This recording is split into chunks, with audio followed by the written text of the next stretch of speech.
ओम ज्ञानतिमिरान्धस्य ज्ञानञ्जनशलाकया चक्षुरुन्मिलितं येन तस्मै श्रीगुरुवे नमः। श्रीचैतन्यमनोभीष्टं स्थापितं येन भूतले स्वयं रूपः कदा मह्यं ददाति स्वपदान्तिकं। वन्देऽहं श्रीगुरौ श्रीयुतापदकमलं श्रीगुरून् वैष्णवांश्च श्रीरूपं साग्रजातं सहगण रघुनाथान्वितं तं सजीवं साद्वैतं सावधूतं परिजनसहितं कृष्ण चैतन्य देवं श्री राधा कृष्ण पादान् सहगणो ललिता श्री विशाखान्वितांश्च। हे कृष्ण करुणा सिंधु दीनबंधु जगतपते गोपेश गोपिका कांत राधा कांत नमस्तुते। तप्त कांचन गौरांगी राधे वृंदावनेश्वरी वृषभानुसुते देवी प्रणमामि हरिप्रिये। वाञ्छां कल्पतरुभ्यश्च कृपा सिन्धुभ्येव च पतितानां पावनेभ्यो वैष्णवेभ्यो नमो नमः। जय श्री कृष्ण चैतन्य प्रभु नित्यानंद श्री अद्वैत गदाधर श्रीवासादि गौर भक्तवृंद। हरे कृष्णा कृष्ण कृष्ण हरे हरे हरे राम राम राम हरे हरे। नमो विष्णुपादाय कृष्णप्रेष्ठाय भूतले श्रीमते भक्ति वेदांत स्वामिन्निति नामिने। नमस्ते सारस्वते देव गौरवाणी प्रचारिणी निर्विशेष शून्यवादी पाश्चात्य देश तारिणी। ओम नमो भगवते वासुदेवाय ओम नमो भगवते वासुदेवाय ओम नमो भगवते वासुदेवाय। हरे कृष्णा। श्रीमद् भागवतम चौथा कैंटो 27वां अध्याय और 18वां श्लोक। तो पुरंजन ने अपने पूरे जीवन में खूब आनंद उठाया और उसने कभी नहीं सोचा कि मेरे पुण्य कर्म समाप्त हो रहे हैं और शीघ्र ही वो अवस्था आ जाएगी जो कोई नहीं चाहता है, जो कि बुढ़ापा है। और उसके बाद अल्टीमेट मृत्यु। तो हम भी अपने जीवन में पूरा जीवन यही सोचने में निकाल देते हैं कि अभी समय है, अभी तो कुछ एंजॉय कर लें, अभी तो हम बच्चे हैं, अभी तो हम जवान हैं। सबने अपने जवानी में मजे किए, हम साधु बन जाएं। और ऐसा उन्हें लगता है कि ऐसा नहीं करेंगे तो जीवन में बड़े आनंद आएंगे। आनंद लूटने के बाद जब शरीर में ताकत नहीं रहेगी तो आनंद ले ही नहीं सकते हैं, तब तपस्या कर लेंगे। जब आनंद करने के लायक ही नहीं रहेंगे तो ऐसा करते करते हमारा पूरा जीवन बीत जाता है। ऐसे ही पुरंजन का पूरा जीवन अपनी पत्नी में और उनके बच्चों में बीत गया और अब एक ऐसा समय आ गया कि उनके ऊपर अटैक हो गया, चंड वेग। दिन और रात उसके सैनिक थे जो कि श्वेत और काले, दिन और रात बन के उसका सारा उस पर अटैक करते रहे। उसको मालूम भी नहीं चला, ऐसा अटैक जिसका उसको एहसास भी नहीं हुआ और उसका जीवन समाप्त होता चला गया। और उसकी तरफ से लड़ाई लड़ रहे थे ये 5 मुंह वाला सांप, जो कि हमारी प्राणवायु थी। जो जब तक प्राणवायु है तब तक हम जीवित रहते हैं। तो लेकिन ये जो सर्प था ये बड़ा कमजोर पड़ गया था कंटिन्यूस लड़ाई से। तो आगे सुनते हैं। राजा पुरंजन पंचाल नामक नगरी से कर एकत्र करता और विषय भोग में लगा रहता। स्त्रियों के वश में होने से वह यह नहीं समझ पाया कि उसका जीवन बीत रहा है और मृत्यु के निकट पहुंच रहा है। जैसा हम श्रील प्रभुपाद एक एग्जाम्पल देते थे कि एक कसाई घर में बकरों की लाइन लगी होती है, बकरों के आगे कुछ घास रखी होती है, बकरा घास खा रहा होता है और ये नहीं सोचता है कि कटने में अगला नंबर उसका है, और वो सोचता है क्या बढ़िया घास मिली है, जीवन सफल हो गया। तो ऐसे ही हमें लगता है कि हमारा जीवन सफल हो गया, क्या बढ़िया मोबाइल मिल गया, क्या बढ़िया कार मिल गई, क्या बढ़िया नौकरी मिल गई, क्या बढ़िया शादी हो गई। तो इस प्रकार वह समझ नहीं पाया कि उसका जीवन बीत रहा है, मृत्यु के निकट पहुंच रहा है। सरकारी व्यक्ति प्रभुपाद कह रहे हैं जिनमें राजा, राष्ट्रपति, सचिव, मंत्री सम्मिलित हैं, संचित किए गए कर का उपयोग अपनी इंद्रिय तृप्ति के लिए कर सकते हैं। श्रीमद् भागवत में कहा गया कि कलयुग में राज्य के सारे कर्मचारी केवल इंद्रिय तृप्ति के लिए ही कर एकत्र करेंगे। यानी कि कर जनरली एकत्र किया जाता है ताकि जनता की सुविधाओं के लिए, उद्धार के लिए कुछ कुछ खर्चा किया जाए, चिकित्सालयों में, स्कूल कॉलेज में, आध्यात्मिक उन्नति में भी, सुरक्षा में। लेकिन क्या होता है कि ये लोग खुद ही उसका भोग कर लेते हैं। सरकार का खर्च अधिक होता है और कर में वृद्धि किए बिना सरकारें चल नहीं सकती, तो कर और बढ़ा जाता है। उसका उपयोग सरकारी अफसरों की इंद्रिय तृप्ति के लिए हो जाता है। ऐसे गैर जिम्मेदार अफसर यह भूल जाते हैं कि एक समय ऐसा आएगा जब मृत्यु आकर उनके सारे इंद्रिय सुख को अपने साथ ले जाएगी। कुछ लोगों का विश्वास है कि जीवन के पश्चात यह सब कुछ नष्ट हो जाता है, इसलिए क्यों चिंता करनी है। यह नास्तिकता का सिद्धांत बहुत समय पूर्व चार्वाक नामक दार्शनिक ने भी चलाया। उसने कहा कि मनुष्य को चाहिए कि मांग कर, उधार लेकर अथवा चुरा कर ठाठ से रहना चाहिए। उसने यह भी कहा कि मनुष्य को मृत्यु, अगले जीवन, विगत जीवन या अपवित्र जीवन से भयभीत नहीं होना चाहिए, क्योंकि शरीर के जल जाने पर सब कुछ समाप्त हो जाता है। बड़ा मूर्खों का विषय है वास्तव में। तो कोई भी समझदार व्यक्ति, आप कितनी अजीब सी बात है कि इतना पढ़ लिखने के बाद भी हम लोग इतना नहीं समझ पा रहे। कोई भी समझदार व्यक्ति समझ जाएगा कि मनुष्य जब माँ के गर्भ में आता है तो कहाँ से आता है। चलो मृत्यु के बाद सब कुछ समाप्त हो गया, तो फिर गर्भ में जो आया वो कहीं से तो आया।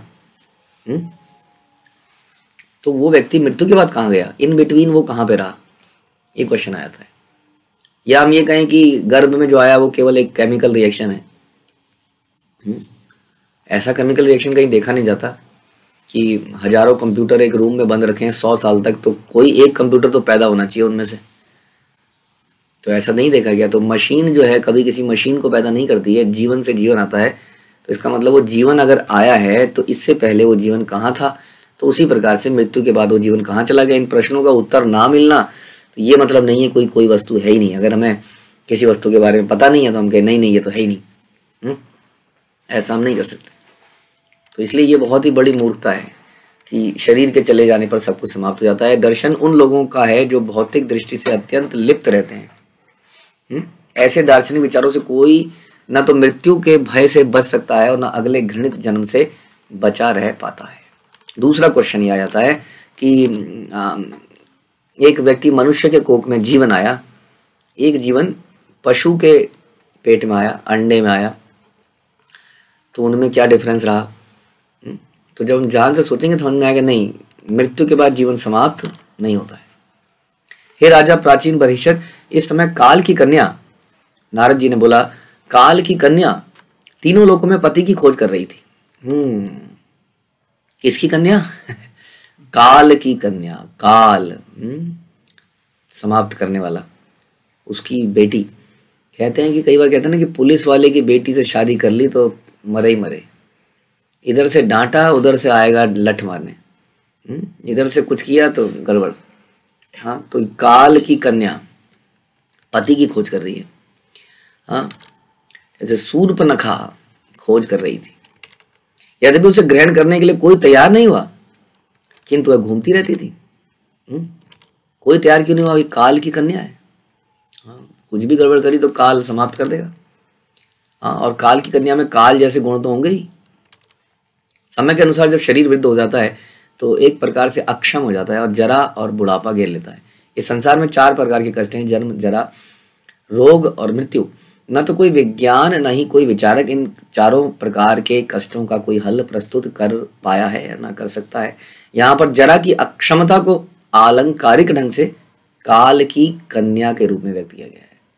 जरा की अक्षमता यानी कि बुढ़ापे में जो हम इनवैलिड हो जाते हैं, हाँ, इनवैलिडिटी आ जाती है, यानी काम नहीं, प्रभुपाद इसको ऐसे लिखते हैं, काम नहीं कर पाते, हम कुछ करने में अक्षम हो जाते हैं, तो उसको काल की कन्या के रूप में कहा गया है। यानी कि कन्या, इस कन्या से जो शादी कर लेगा वो क्या हो जाएगा? वो अक्षम हो जाएगा। यदि उसे कोई नहीं चाहता किंतु वह फिर भी किसी को भी अपना पति बनाने के लिए तैयार रहती है, ढूंढती रहती है। हाँ, अब ये आ गया, इसने बहुत पाप किए हैं, निकल गई इसकी जवानी, अब इसको बताती हूँ कि मीना की जवानी या शीला की जवानी या किसकी जवानी, अब निकलेगी ये सारी कहानी। तो पति बनाने के लिए बिल्कुल तैयारी है, तुरंत जो है गले में वरमाला डाल देती है और आदमी समाप्त। कोई भी वृद्ध तथा अक्षम नहीं बनना चाहता, लेकिन सबके लिए यह अनिवार्य है। इसलिए अपने बड़े बूढ़ों के ऊपर देख के हंसना और सोचना हम तो एंजॉय करेंगे, तुम यहीं सड़े रहो। हर दिन हर व्यक्ति के साथ वो दिन आएगा। हमारे आसपास बहुत सारे बूढ़े हैं, ऐसा नहीं है कि हम जवानों के संसार में रहते हैं या कोई बूढ़ा हमें दिखता ही नहीं है। बहुत सारे बूढ़े हमें दिखते हैं, उनको देख कर हम सोच सकते हैं कि ये दिन हमारे साथ भी आना है। तो क्यों ना उसकी तैयारी करी जाए। क्या हम इसी प्रकार से हर जन्म में ऐसे ही बुढ़ापा मृत्यु पाते रहेंगे? काल की कन्या जिसका नाम था जरा, मतलब जरा बड़ी अभागन थी, फलतः लोग उसे दुर्भागा कहते थे, और दुर्भागी से कौन शादी करे। किंतु एक बार वह एक महान राजा पर प्रसन्न हो गई और राजा ने उसे स्वीकार कर लिया, इसलिए उसने उसे वरदान दिया। तो भक्तिविनोद ठाकुर गाते हैं, सब सुख भागल, बुढ़ापे में सारे सुख लुप्त हो जाते हैं, इसलिए कोई जरा को पसंद नहीं करता, किसी को बुढ़ापा नहीं चाहिए। इसलिए हम लोग आर्टिफिशियल तरीके से बुढ़ापे से लड़ने का प्रयास करते हैं। जैसे हम बोल रहे थे कि हम लोग यमराज द्वारा दिए गए नोटिस को फाड़ते रहते हैं। जो बाल सफ़ेद होने पर, पाचन क्रिया कम होने पर, कम होती है तो हम कुछ गोलियां खाते हैं, पाचन कम हो जाए।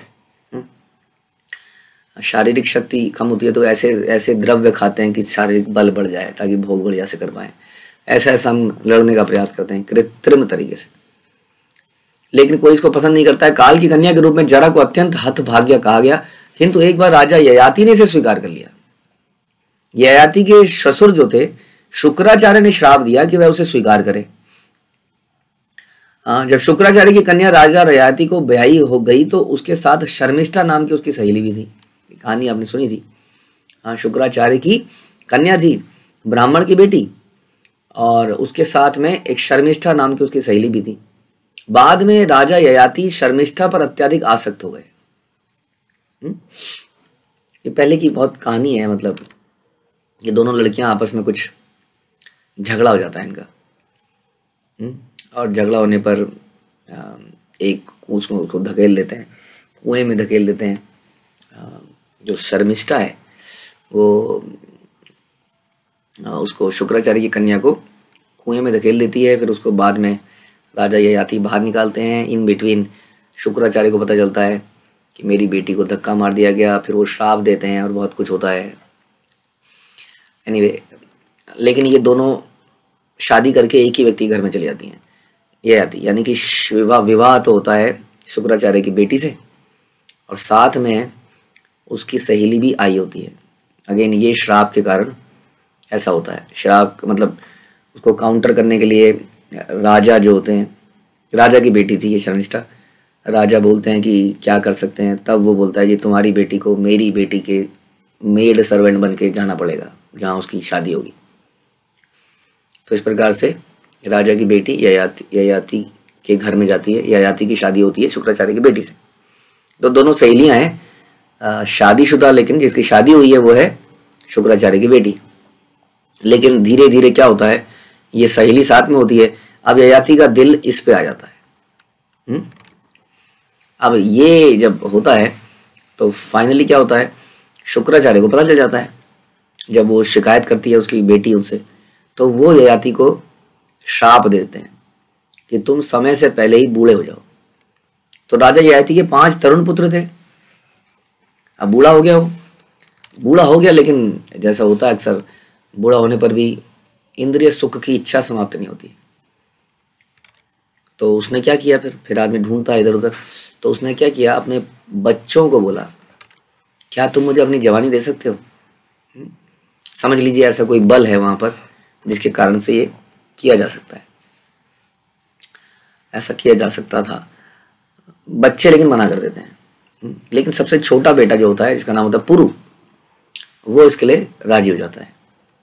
तो ययाति का बुढ़ापा स्वीकार करने पर उसे सारा राजपाट मिल जाता है। कहा जाता है कि ययाति के 2 अन्य पुत्र जो आज्ञाकारी नहीं थे, भारत के बाहर संभवतः तुर्की और ग्रीस के राज्य दिए गए उनको।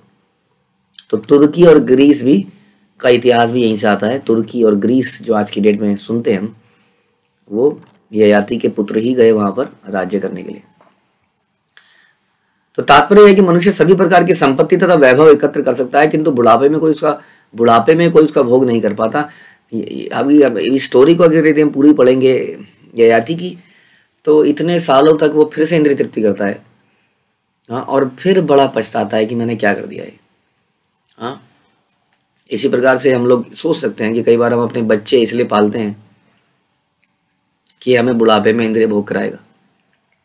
एक तरह से उनकी जवानी लेने के बराबर हुआ।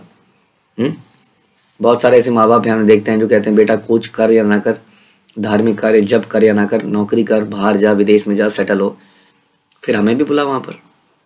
हमारा पूरा जीवन ऐसे बीत गया तंगी में, हमने पूरा जीवन बिताया, तेरे को पढ़ाया, हाँ, और इतना इमोशनल कर देते हैं आदमी को कि आदमी अपना रियल कर्तव्य भूल जाता है कि जीवन, मानव जीवन वास्तव में भगवान ने दिया ना, ये हमें शरीर किसने दिया अल्टीमेटली।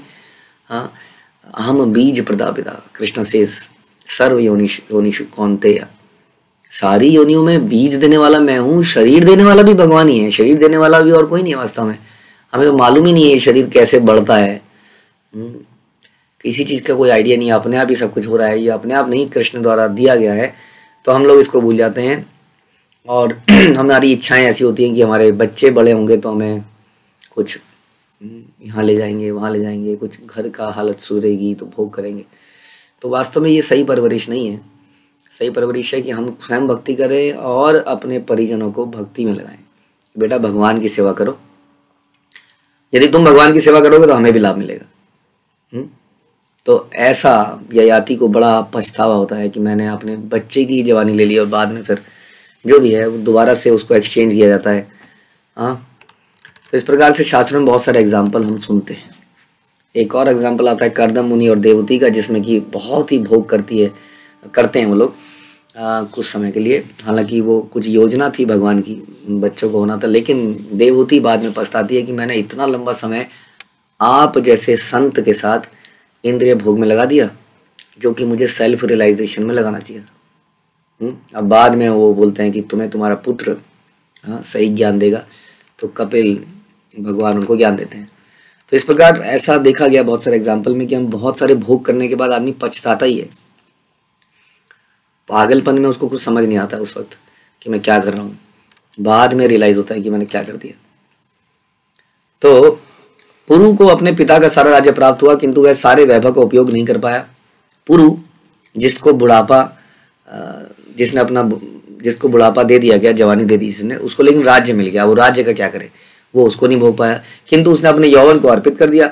मनुष्य को कृष्ण भक्त बनने के लिए बुढ़ापे की प्रतीक्षा नहीं करनी चाहिए। प्रभुपाद कह रहे हैं बुढ़ापे की अशक्तता के कारण कोई कितना ही धनवान क्यों ना हो, कृष्ण भक्ति में प्रगति नहीं कर पाता, क्योंकि इसमें बहुत सारी प्रैक्टिसेस हैं, तपस्याएं हैं, उस वक्त हम कर नहीं पाते। बट एनीवे, इसमें कोई डिमोरलाइज होने की बात नहीं है। अब जब जागो तभी सवेरा, एटलीस्ट तब तो हम चालू करें। एक बार जब मैं सर्वोच्च लोक ब्रह्मलोक से इस पृथ्वी पर आ रहा था, तो संसार भर का भ्रमण करते हुए काल की कन्या से मेरी भेंट हुई। वह मुझे नैष्ठिक ब्रह्मचारी जानकर मुझ पर अत्यंत काम मोहित हो गई और उसने प्रस्ताव रखा कि मैं उसे अपना लूं। नारद मुनि बता रहे, नारद मुनि के ऊपर भी अटैक किया काल कन्या ने, हाँ, यानी कि जरा रे, क्योंकि उसने देखा कि मैं तो नैष्ठिक ब्रह्मचारी हूं। अब जो जनरली व्यक्ति बड़ा शुद्ध होता है, संसार में माया का अटैक उसी के ऊपर होता है। हम देखते हैं कि इस्कॉन के लड़के बड़े फेमस हैं। हाँ, लोग इस्कॉन में आते ही लड़कियों की शादी करने हैं, ऐसा कई जगह देखा गया, क्योंकि शराब ना पीने वाला, नशा ना करने वाला किसी प्रकार का, हाँ, और पराई स्त्री से कोई संबंध नहीं रखने वाला तो व्यक्ति संसार में मिलना असंभव ही है। मांस ना खाने वाला, मंदिर जाने वाला, ऐसे लोग लड़के मिलते नहीं है। इसी तरह से ब्रह्मचारी, ऐसे लोगों के अंदर जो है ना, शुद्धता को देख के संसारी लोग अट्रैक्ट हो जाते हैं और उनको फंसा लेते हैं। और कई बार हमारे भक्त फंस भी जाते हैं। ध्यान रखना चाहिए, हम संबंध, विवाह का संबंध भी बनाएं तो कोशिश करें कि भक्तों के बीच में बनाएं, नहीं तो भक्ति करना बड़ा मुश्किल हो जाता है। ऐसा देखा गया है, बहुत मुश्किल हो जाता है। तो ये संबंध भक्तों के बीच में बनाएं तो बेहतर रहेगा। तो बता रहे हैं कि मुझ पर उन्होंने अपना काम मोहित हो गई और प्रस्ताव रखा। नारद मुनि नैष्ठिक ब्रह्मचारी थे, यानी कि परमानेंट ब्रह्मचारी, हाँ, बचपन से लेके अंत तक ब्रह्मचारी। हम लोग तो ब्रह्मचारी आश्रम में आते हैं कुछ समय के लिए, 20-25 साल तक, फिर सबका विवाह होता है। नैष्ठिक ब्रह्मचारी होता है जो उसके बाद भी विवाह नहीं करता। तो अर्थात वे विषयी जीवन में आजीवन विमुख रहे, फलता वे परम तरुण थे, क्योंकि विषयी जीवन में बिताने से आदमी की शक्ल सूरत बिगड़ जाती है, बेढंगी हो जाती है। इतना शराब पी के देखिए, आदमी का मुंह सूज सा जाता है, आंखें अजीब सी हो जाती हैं, शरीर अजीब सा बेढंगा सा हो जाता है। हाँ, बहुत इंद्रिय सुख करते हैं तो शरीर में वो ताजगी खत्म हो जाती है। उसके लिए फिर उन्हें बहुत सारे क्रीम और पाउडर और क्या क्या लगाना पड़ता है। तो इनके अंदर वो तेज था, उन पर जरा का कोई प्रभाव था नहीं।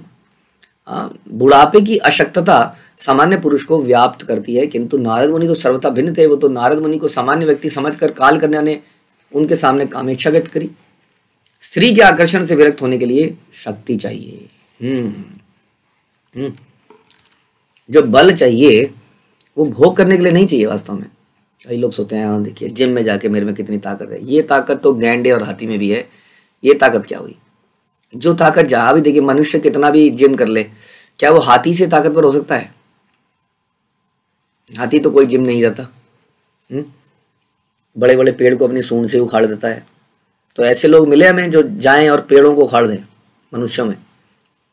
तो कहने का मतलब है जो बल हम अर्जित करते हैं वो तो जानवरों के पास पहले ही है, जानवर योनि से तो हम आ ही चुके हैं।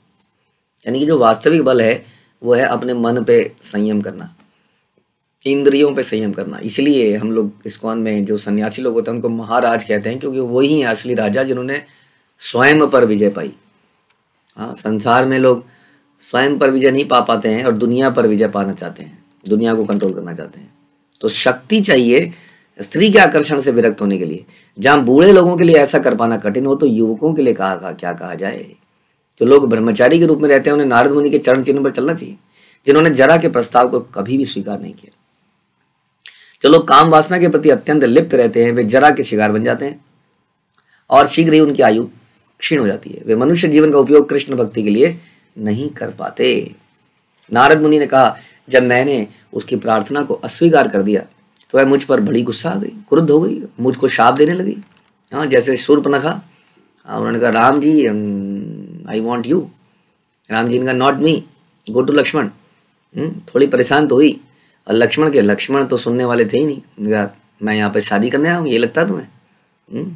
अपने भाई की सेवा करने आया हूँ। और फिर बहसाबासी में नाक कट जाती है, तो क्रोध हो गई। जनरली हमने सुना ही है कि क्रोध कब आता है? क्रोध तब आता है जब हमारी इच्छाएं पूरी नहीं हो पाती हैं। इच्छाएं पूरी, क्योंकि हमारी इच्छाएं ज़बरदस्त हमारे अंदर एक अटैचमेंट का कारण बनती हैं और वो अटैचमेंट से काम पैदा होता है, काम से क्रोध पैदा होता है। तो जब ये कामुक तो थी, जब इसको रिजेक्ट कर दिया गया तो क्रोध आ गया और शाप देने लगी, क्योंकि मैंने उसकी प्रार्थना स्वीकार कर दी थी। अतः उसने कहा कि तुम किसी एक स्थान पर अधिक काल तक टिक नहीं पाओगे नारद मुनि। क्योंकि ऐसे लोग सोचते हैं एक घर हो हमारा, संसार में सबसे न्यारा, तेरा घर और ये मेरा घर। तो उस घर में सभी लोग चाहते हैं कि एक घर हो। क्यों चाहते हैं? एक जगह टिकेंगे तभी तो जिंदगी तृप्ति ढंग से कर पाएंगे। अब जो लोग बंजारे होते हैं, सोचिए उधर से कोई सड़क में चलता हुआ भी उन्हें देख सकता है क्या कर रहे हैं कमरों में, इधर क्या कर रहे हैं, उधर क्या, बिल्कुल ओपन है उनका तो संसार। बड़ा मुश्किल है इंद्रिय तृप्ति करना। घर बनाएंगे तो उसको ढक के बंद करके रखेंगे तो बहुत कुछ कर पाएंगे। हाँ, तो जो टिक ही ना पाए एक जगह पर, वो कैसे भोग करे बताइए? जो एक ही जगह पे आना है उसको एक जगह पे धीरे धीरे व्यवस्था बनाएगा, बढ़िया बढ़िया व्यवस्थाएं बनाएगा, ऐसी ऐसी चीजें रखेगा जिसका वो रोज भोग करे। तो इसलिए उनको श्राप दिया कि तुम एक जगह टिक ही ना पाओ। नारद मुनि के लिए तो बहुत बढ़िया हो गया, ऐसा श्राप ही मिल जाए। तो इससे क्या होगा? अगर हम चाहेंगे भी तो भी इंद्रिय तृप्ति नहीं कर पाएंगे। इसलिए कई बार हम लोग बोलते हैं हमें प्राइवेसी चाहिए, हमें प्राइवेसी चाहिए। वास्तव में प्राइवेसी जब भी हमें चाहिए तो हम कहीं ना कहीं कुछ नियम का उल्लंघन कर रहे हैं जिसके लिए हमें प्राइवेसी चाहिए। सच बात तो ये है। ठीक है, अभी हम उस स्थिति में नहीं है, बट सोचना, इस पर विचार करना चाहिए कि जितना हम प्राइवेट रहेंगे, शास्त्र भी कहते हैं, उतना ही हम मन विचलित होता है और उतना ही हम कुछ गलत कर देते हैं, चाहे सोने में, चाहे उठने में, खाने में, पीने में, भोग में और भोग में। हम अकेले रहने पर इंद्रियां ज़्यादा सताती हैं, इसलिए प्राइवेसी इज़ अ प्रॉब्लम। लेकिन एक इतना इसको ग्लैमराइज कर दिया गया इस वर्ड को। वेरी एथिकली पीपल से आई वॉन्ट प्रिवेसी, मुझे जीने दो, ऐसा होता है। तो हम नहीं कह रहे कि आप मत करिए, बट हमें सेल्फ एक तरह से अपने ऊपर ही ये डालना पड़ेगा, क्योंकि हम गृहस्थ आश्रम में विद द टोटल प्राइवेसी। तो कैसे इसको ऐसा बनाया जाए कि हम भक्तों के बीच में रहें, क्योंकि अकेले रहने में बड़ी समस्याएं हैं। तो उन्होंने कहा कि तुम एक स्थान पे अधिक टिक नहीं पाओगे। नारद मुनि का यह दिव्य देह प्राप्त थी, अतः उन पर जरा रोग जन्म का कोई प्रभाव पड़ ही नहीं सकता था। नारद मुनि का जो शरीर है वो देह नहीं है उनके शरीर में, हमारी जैसी उनका आध्यात्मिक शरीर है। नारद श्री भगवान के परम दयालु भक्त हैं और उनका एकमात्र कार्य है ब्रह्मांड में विचरण करना और भगवत गति का उपदेश देना। दूसरे शब्दों में उनका एकमात्र कार्य हर एक को वैष्णव बनाना है, अतः उसे उन्हें किसी एक स्थान पर रुकने की आवश्यकता ही कहाँ है। जिनको हम कहते हैं परिव्राजकाचार्य, नमो विष्णु पाद परमहंस परिव्राजकाचार्य बोलते हैं ना। परिव्राजकाचार्य मतलब जो हमेशा विचरण कर रहा है, परिक्रमा कर रहा है, इधर उपदेश दे रहा है, उधर उपदेश दे रहा है। उसके जीवन में ऐसा नहीं है कि हाँ अब यहाँ पर सेटल हो गए जी, अब यहाँ मजे से रहेंगे, तो हमेशा इस प्रकार से विचरण कर रहा है। तो नारद मुनि तो ऐसे ही थे, क्योंकि वह अपनी इच्छा अनुसार पहले से सारे विश्व का विचरण करते रहते हैं, इसलिए काल कन्या का श्राप सौभाग्यपूर्ण बताया गया। नारद मुनि के ही समान अन्य अनेक भक्त विविध ब्रह्मांडों में भिन्न भिन्न स्थानों में भगवान की महिमा का उपदेश करने में लगे हुए हैं। ऐसे महापुरुषों पर भौतिक नियम लागू नहीं होते। इस प्रकार जब मेरी ओर से निराश हो गई काल कन्या, तो मेरी अनुमति से वह यवनों के राजा के पास गई, जिसका नाम भय था, और उसे ही अपने पति के रूप में स्वीकार कर लिया।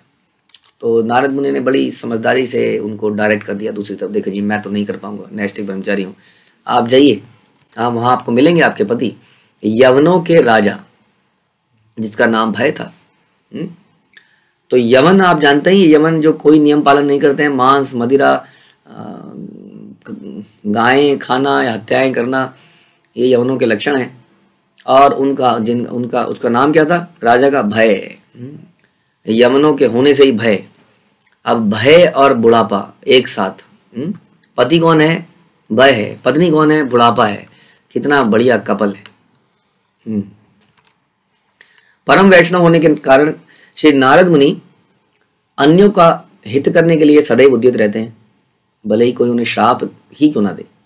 तो काल कन्या ने नारद मुनि को श्राप दिया था, किंतु उसे शरण प्रदान की गई। एक वैष्णव के अतिरिक्त ऐसी हतभाग्य कन्या को कौन शरण दे सकता है। हाँ मतलब कि उसको श्राप दिया, फिर भी बोल सकते थे जा भाड़ में जा, मैं क्या करूँ। बोला नहीं अच्छा तुम्हें शादी करनी है ना, तो मैं तो नहीं कर पाऊंगा, कोई बात नहीं, तुम्हें श्राप दिया, वो फलाना व्यक्ति तुमसे शादी कर लेगा। जब जरा का आक्रमण होता है तो हर एक व्यक्ति क्षुद्र बनकर समाप्त हो जाता है। नारद मुनि ने ऐसे ही एक ही समय काल कन्या को शरण दी और सामान्य कर्मियों पर करारा प्रहार किया। यदि कोई नारद मुनि के उपदेशों को मानता है तो उसकी कृपा से भय का सागर हट जाता है। वहां भय जरूर आएगा, हाँ जहां पर ये प्रकृति के नियम है, जरा व्याधि इन सब में भय आता है कि नहीं, कितना भयभीत हो जाता है व्यक्ति बुढ़ापे से, बीमारी से, मृत्यु से। तो इस तरह से हो गया। यवनों के राजा के पास पहुंचकर काल कन्या ने उसे वीर के रूप में संबोधित करते हुए कहा, हे महाशय आप अछूतों में श्रेष्ठ हैं, बढ़िया क्वालिफिकेशन है आपकी, अछूतों में श्रेष्ठ, मैं आपको प्यार करती हूँ, फिल्मी डायलॉग, मैं आपको प्यार करती हूँ और आपको पति के रूप में ग्रहण करना चाहती हूँ। मैं जानती हूँ कि यदि कोई आपसे दोस्ती करता है तो वह निराश नहीं होता। इस प्रकार से पहले ही किसी को बोल दो, मैं जानता हूँ आप बहुत बड़े दानी हैं, क्या आप कुछ करेंगे, दान करेंगे। अब वो क्या बोले, पहले ही उसको बोल दिया तुम बहुत बड़े दानी हो, तो वह अहंकार में आ गया, ईगो में आ गया, आप तो उसको दे ही देगा। तो बोले आपसे जो दोस्ती करता है निराश नहीं होता है। यवन तथा मलेच्छ शब्द उन लोगों के लिए प्रस्तुत किया जाता है जो वैदिक नियमों को नहीं मानते। प्रभुपाद कह रहे हैं वैदिक नियमों के अनुसार मनुष्य को प्रातःकाल उठकर स्नान करना चाहिए। ये लोग कहते हैं शेर को कभी नहाते हुए देखा है? तो फिर शेर बन जाइए ना, मांस को फाड़िए, मनुष्य योनि में क्या कर रहे हैं। हरे कृष्ण का जाप करना चाहिए सवेरे उठ के, अर्चा विग्रह की मंगल आरती करनी चाहिए, वैदिक साहित्य को पढ़ना चाहिए, प्रसाद ग्रहण करना चाहिए और अर्चा विग्रह का साज श्रृंगार करना चाहिए। मनुष्य को मंदिर बनाने के लिए धन संग्रह करना चाहिए और यदि वह गृहस्थ है तो ब्राह्मण, क्षत्रिय, वैश्य और शूद्र के निर्दिष्ट कार्य करने चाहिए। इस प्रकार उसे आध्यात्मिक सूझबूझ का जीवन बिताना चाहिए। यह वैदिक सभ्यता है।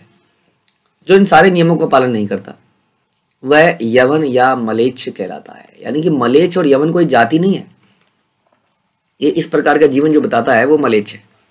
तो देखा जाए तो संसार में सारे ही मलेच्छ हो चुके हैं।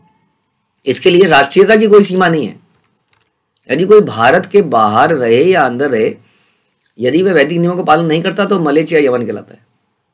जो मनुष्य वैदिक नियमों में बताए गए स्वच्छता संबंधी नियमों का पालन नहीं करता उसे अनेक छुआछूत के रोग होते रहते हैं। तो हमने ऐसे लोग देखे हैं, आपको ही मालूम ही होगा कि जो एक एक हफ्ते में, सर्दियां आ गई हैं, वो एक एक हफ्ते में नहाते हैं।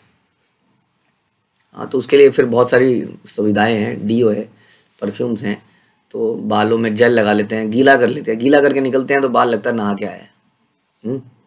तो पता नहीं चलता है, आप लोगों को पता नहीं चलेगा, लेकिन उसको कई सारे रोग हो जाएंगे। क्योंकि श्री कृष्ण भावनामृत आंदोलन में विद्यार्थियों को वैदिक नियमों का पालन करने की सलाह दी जाती है, इसलिए वे स्वभावतः स्वच्छ रहते हैं। यदि कोई मनुष्य कृष्ण भक्त है तो वह 70-80 वर्ष का होकर भी तरुण की भांति कार्य कर सकता है, और ऐसा देखा ही जा रहा है। इस प्रकार काल कन्या किसी वैष्णव को परास्त नहीं कर सकती। श्रीला कृष्णदास गोस्वामी जब बहुत बूढ़े हो गए तब उन्होंने चैतन्य चरितामृत लिखना आरंभ किया। हमने सुना शायद 80 साल में या समथिंग उन्होंने लिखना शुरू किया, जो इतना अमूल्य ग्रंथ हम पढ़ते हैं श्री चैतन्य चरितामृत। फिर भी उन्होंने भगवान चैतन्य की लीलाओं के संबंध में सबसे अधिक आश्चर्यजनक साहित्य प्रस्तुत किया। और श्रील रूप गोस्वामी तथा सनातन गोस्वामी ने भी अपने आध्यात्मिक जीवन का शुभारंभ अत्यंत वृद्धावस्था में किया। फिर भी उन्होंने आध्यात्मिक जीवन की उन्नति के लिए प्रचुर मूल्यवान साहित्य का सृजन किया। इसकी पुष्टि श्रील श्रीनिवास आचार्य द्वारा गोस्वामियों की प्रशंसा में की जाती है। मैं 6 गोस्वामियों श्री सनातन, श्री रूप, रघुनाथ भट्ट गोस्वामी, रघुनाथ दास गोस्वामी, श्री जीव गोस्वामी और श्री गोपाल भट्ट गोस्वामी को सादर नमस्कार करता हूं, जो मानवता के कल्याण के लिए शाश्वत धार्मिक नियमों की स्थापना के उद्देश्य से शास्त्रों की छानबीन करते हैं। इस प्रकार उनका तीनों लोकों में सम्मान है और वे शरण लेने योग्य हैं, क्योंकि वे गोपियों के भाव में लीन रहते हैं और उनकी दिव्य सेवा में लगे रहते हैं। तो ये श्रीनिवास आचार्य द्वारा लिखित ये षड गोस्वामी अष्टकम में से लिया गया। जरा भक्त को कष्ट नहीं देती, क्योंकि भक्त नारद मुनि के आदेशों का पालन करता है। सभी भक्त नारद मुनि की शिष्य परंपरा में आते हैं, क्योंकि वे नारद के आदेश के अनुसार, नारद पंचरात्रि का विधि के अनुसार अर्च विग्रह की पूजा करते। देखिए, जब भक्त बूढ़ा होता है तो भक्त की जो इंद्रियां होती हैं वो पहले से ही कंट्रोल कर ली गई होती हैं। बुढ़ापे में क्या समस्या है? बुढ़ापे में यही समस्या है कि हम इंद्रिय तृप्ति नहीं कर सकते। हाँ, अदरवाइज कोई समस्या नहीं है। भक्त जो है मन में भी भगवान का चिंतन कर सकता। होता है भक्त बहुत सारी यात्राओं में ना जा पाए, लेकिन उसका मन बड़ा शांत हो चुका होता है भक्ति करके, इसलिए वो घर में बैठ के भी भगवान के बहुत सारा ध्यान, जप इत्यादि कर सकता है, कई सारी सेवाएं कर सकता है, घर में भोग लगा सकता है। फिर ऐसी भी स्थिति आ सकती है कि भोग लगाने का भी दम ना रहे, फिर भक्त वो सारी कथाओं को सुन सकता है, श्रवण कर सकता है। तो कई तरीके से वो अपनी भक्ति को कंटिन्यू रख सकता है। भागवत विधि में उपदेश कार्य भी सम्मिलित है। श्रवण, कीर्तन, विष्णु। पंचरात्रि का विधि में अर्चन, वंदनम, दास्यम, साख्यम, आत्मनिवेदन सम्मिलित है। क्योंकि भक्त नारद मुनि के आदेशों का पालन करता है, इसलिए जरा और मृत्यु का भय, रोग का भय नहीं रहता। वह ऊपर से भले ही वृद्ध लगे, जैसे हमने सुना परीक्षित महाराज को इतना बड़ा एक तरह से रोग था कि 7 दिन में वो रोग उनको अटैक कर देगा, मारे जाएंगे। तो उसका, लेकिन उनके अंदर हमने उनका भय नहीं दिखता। तो वह ऊपर से भले ही बूढ़ा लगे, किंतु वह बुढ़ापे से हार नहीं मानता है। और यही एग्जाम्पल है श्रील प्रभुपाद का, जो दे नहीं रहे अपना ही एग्जाम्पल, जिन्होंने 70 साल में यात्रा शुरू करी, हाँ, और फिर कितने ग्रंथ लिख डाले।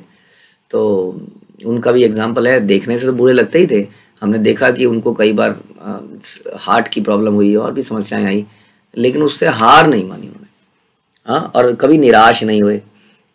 फलस्वरूप बुढ़ापा भक्त को मृत्यु से भयभीत नहीं बनाता, जितना कि सामान्य व्यक्ति मृत्यु से भयभीत रहता है। जब जरा किसी भक्त की शरण ग्रहण करती है तो काल कन्या भक्त के भय को कम कर देती है। भक्त जानता रहता है कि मृत्यु के बाद उसे भगवान के धाम में जाना है, अतः मृत्यु का भी भय नहीं है। इस प्रकार अधिक उम्र यानी कि बुढ़ापा भक्त को हतोत्साहित न करके उसे निडर बनाती है, जिससे वह सुखी रहता है।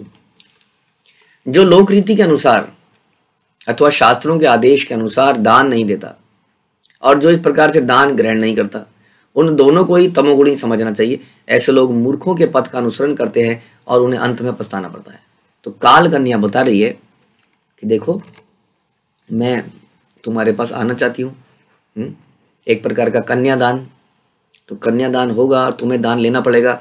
अब तुम इसको मना कर दोगे तो तुम तो बहुत बड़े तमोगुणी माने जाओगे। तो बता रही है तुम्हें मना नहीं करना चाहिए मेरे को, तुम्हें मुझे अपना ही लेना चाहिए। यवन राज, मुझे भय, हे भय, तुम्हें मुझे अपना लेना चाहिए। तो बता रही है उनको, ऐसे उकसाया जाता है कई बार हमको, शास्त्रों का उदाहरण देके कई लोग हमें उकसाएंगे। कुछ कुछ बोलेंगे, हमने भी कुछ कुछ तो सुना ही रखा होगा और हम भयभीत हो जाएंगे। ध्यान रखनी चाहिए कि शास्त्रों का निर्देश हम कहीं कंफ्यूज हो जाए तो गुरु के अनुसार करना चाहिए, अपने अनुसार नहीं। उन्हीं गुरु ने हमको सिखाया था कि ऐसे है, ऐसे ऐसे है। अब कहीं से हमें कुछ सुनाई दे गया, कुछ समझ में आ गया, हमें ये तो गलत है भैया, ये ऐसा करूँगा तो फंस जाऊँगा, ऐसा करूँगा तो मर जाऊँगा। ऐसे में हमें शास्त्रों का, जैसे कि अर्जुन भी कुछ कुछ पढ़ा लिखा था, अर्जुन ने कहा नहीं नहीं, तो मारना तो नहीं चाहिए, ऐसा तो लिखा गया है, तो मारेंगे तो ये विधवा हो जाएंगी, तो गलत संतान पैदा हो जाएगी, मेरे को पाप लगेगा। कुछ समझदार था ना इसका मतलब। तो जब थोड़ा ज्ञान हो जाता है तो हम ऐसे कंफ्यूज जाते हैं। ऐसे में गुरु की शरण लेनी चाहिए, जैसे कि अर्जुन ने ली। लेकिन हम ऐसे में अपना माइंड अप्लाई करने लगते हैं, ये तो मरवाई देंगे, इनके चक्कर में रहूँगा तो फंसवाई देंगे, हम कई चीज़ें सोचने लगते हैं। तो क्योंकि शास्त्रों को कैसे भी तोड़ा मरोड़ा जा सकता है वास्तव में, और कोई कैसा भी उदाहरण दे सकता है। तो हमारे पास अगर कोई कन्या आए कि देखिए जी, एक शास्त्रों में लिखा है कन्या शरण मांग रही है, भक्त तो शरण देता ही है, हाँ मुझे अपना लो, कहेंगे हाँ आओ सुंदरी। कोई बात नहीं, यदि हमारी कोई पत्नी भी है तो, यदि हमारी कोई नहीं भी है तो शरण तो हम देंगे ही। कोई शरण में, ऐसे शास्त्रों में लिखा है वैसे भी कि मल्टीपल ऐसा हो सकता है, यदि हम शरण देने की शक्ति हमारे अंदर हो तो। हाँ तो शक्ति तो है, हम आपको शरण देंगे, आपके दुख का निवारण करेंगे, तो ऐसा हो सकता है। हाँ कोई अपने आप को बहुत दुखियारी बताए, या कोई अपने आप को बड़ा दुखियारा बताए।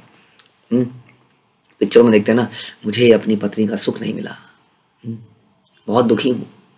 हे कन्या, क्या आप मुझे वो प्यार दे सकती हो? मैं और कुछ नहीं मांग रहा हूँ, मैं तो 2 मीठे शब्द मांग रहा हूँ, बड़ा दुखी हूँ पत्नी से, संसार से। तो बस उसके बाद फिर गड़बड़ शुरू हो जाती है। तो इस प्रकार से कई बार लोग हमारे पास ऐसे आएंगे, जैसे काल कन्या यहाँ पर आई है। नारद मुनि तो नहीं डिगे। नारद मुनि का ओके धन्यवाद, sorry I can't help you, I am not Krishna.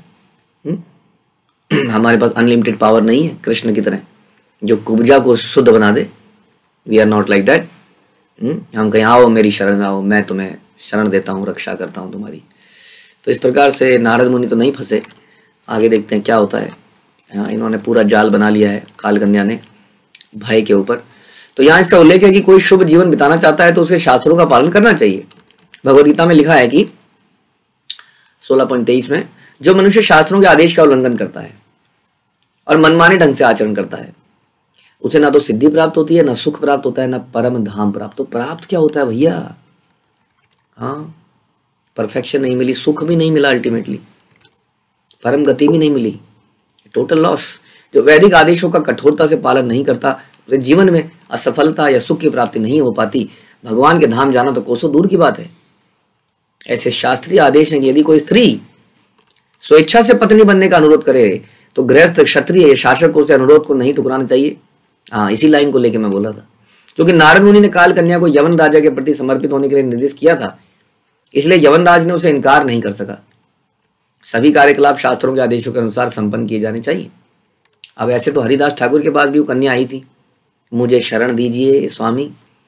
Haridas Thakur ने बड़ी समझदारी से शरण कैसे दी आप जानते ही हैं। अदरवाइज तो वो तो कई तरह की शरण मांग लेती।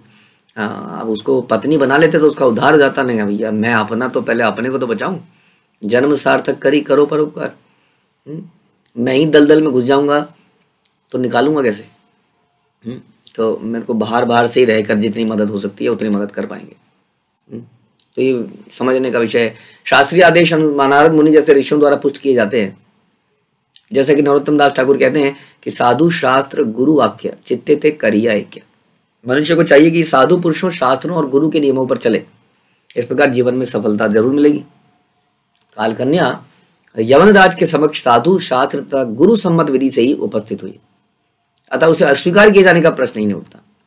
यहाँ पे प्रभुपाद एक डिफरेंट एंगल दे रहे हैं कि उसने गुरु बना लिया नारद मुनि को एक प्रकार से। नारद मुनि ने कहा वहां जाओगे तो तुम्हारा काम हो जाएगा, खुद तो स्वीकार नहीं किया। यानी कि ऐसे लोगों के लिए भी कुछ ऐसे ही लोग होते हैं जहां पर उनको शरण मिल जाती है, लेकिन जरूरी नहीं है कि हमें शरण देनी है। काल कन्या ने कहा, हे भद्र, मैं आपकी सेवा के लिए उपस्थित हूँ, कृपया मुझे स्वीकार करें, मेरे ऊपर दया करें। पुरुष का सबसे बड़ा कर्तव्य है कि दुखी व्यक्ति पर दया करे। यही हम बता रहे थे। इसी तरह के वाक्य आ सकते हैं कभी, ध्यान रखिएगा, पूरे जीवन में ये कभी भी होगा आपके साथ। यवनराज चाहता तो काल कन्या को अस्वीकार कर देता, लेकिन उसने उसकी प्रार्थना पर विचार किया, क्योंकि नारद मुनि का आदेश था। इस तरह उसने काल कन्या को भिन्न रूप में स्वीकार कर लिया। दूसरे शब्दों में भिन्न रूप में, ये बड़ा महत्वपूर्ण है कि उसने काल कन्या को अपना पत्नी नहीं बनाया। तो क्या किया अभी सुनेंगे, भिन्न रूप में स्वीकार कर लिया। दूसरे शब्दों में नारद मुनि के आदेश या भक्ति पद तीनों लोकों में प्रत्येक व्यक्ति के द्वारा मान्य है। जैसे हमने बताया कि हरिदास ठाकुर ने भी अपनाया, लेकिन उस रूप में नहीं अपनाया जिस रूप में वो चाह रही थी। ऐसे में आप ये कह सकते हैं, ओहो माता जी, भारी भरकम शब्द पहले ही बोल लोगे आप, ओह माता जी आप आई हैं तो आप क्यों ना ऐसा करें, हम आपको यहाँ पे लेके चलते हैं, आइए हमारे साथ, ये प्रवचन सुनिए, ये प्रवचन सुन के सारे दुख समाप्त हो जाएंगे। कृष्ण ही के पति के रूप में हम आपको बताएंगे कैसे, how can you accept Krishna as your eternal husband, you don't need any person. और जब आप ऐसे शुद्ध हो जाएंगे तब जीवन में आगे के विचार करेंगे। तो आइए इन कक्षाओं में जुड़ जाइए, ये भगवत गीता पढ़िए। इट इज़ नॉट नेसेसरी कि आप ही उसका उद्धार करें पर्सनल अपने हाथों से, आप ही रामचंद्र बन के उस पर पैर रखें और उस अहिल्या को पत्थर बनने से मुक्त करें। हाँ, बड़ा इंटेलिजेंटली नारद मुनि ने उसका उद्धार भी किया, मतलब उसका कुछ ना कुछ उसको शरण दिलवाई थी कहीं ना कहीं। ओके, स्वयं भगवान चैतन्य ने हर एक से संसार के प्रत्येक कोने कोने में भक्ति योग संप्रदाय का प्रचार करने के लिए कहा है।